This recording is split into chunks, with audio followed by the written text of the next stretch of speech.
Ramai sangat orang minta nak kampung baru, nak kampung baru, nak kampung baru.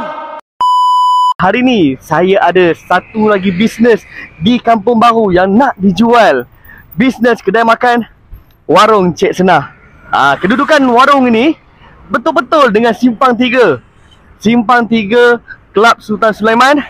Dan pintu gerbang kampung baru kat mana? Tak jauh guys, depan sana je. 1 minit je kalau naik kereta. Tapi kalau naik motor, tak sampai 30 saat. Jom. Dan kalau nak tengok view kat sana, nampak KLCC. Dia punya view memang mahal. Jom masuk kedai. Nampak dekat sini. Ini siang. Kalau malam ada lampu-lampu memang cantik. Jom saya tunjuk apa yang ada kat sini. Ini perniagaan ni nak jual semua sekali dengan peralatan-peralatan yang ada dekat sini. Ini cashier. Lepas tu dia punya konsep warung Cik Senah ni, dia adalah konsep food court.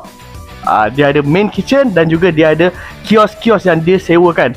Dekat sini ada 18 kios. Semua ni ada. Semua dah ada penyewa. Yang bestnya, bila dah ada penyewa, kita kutip sewa setiap bulan je.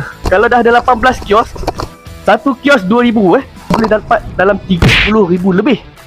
Itu hanya sewaan. Okay, jom. Ruang yang pertama untuk ruang makan. Ini dekat bawah. Okay, dekat bawah dia dah ada siap kemah semua, memang cantik. Lepas tu dia ada tandas macam biasa. Ini adalah satu fasiliti yang penting dekat restoran. Tandas perempuan dan juga tandas lelaki. Dan sebelah sana dia ada surau. Ini surau perempuan dan juga surau lelaki.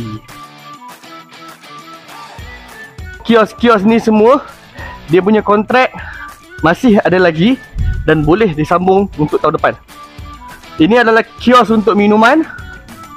Dan sebelah kios minuman ni ada office. Jangan risau, sini memang ada office. Kalau nak buat pejabat pun dekat sini pun boleh. Ini adalah main kitchen, dapur panas, dapur masakan panas, tom yum semuanya dekat sini. Tadi ada kat bawah ada bar untuk buat air. Dekat atas pun ada. Sini.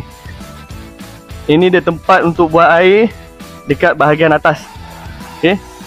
Jadi kelengkapan-kelengkapan yang ada dalam sini semuanya akan diberikan sekali dalam satu harga. Okay. Dan ruang makan dia ada banyak. Kalau ruang makan dekat sini, ini semua akan menghadap jalan. Ini jalan kampung baru ni. Duduk di tepi-tepi sini boleh layan view. Dan itu di sebelah sana. Kalau dekat sebelah sini guys, dekat sebelah sini pengunjung-pengunjung boleh layan view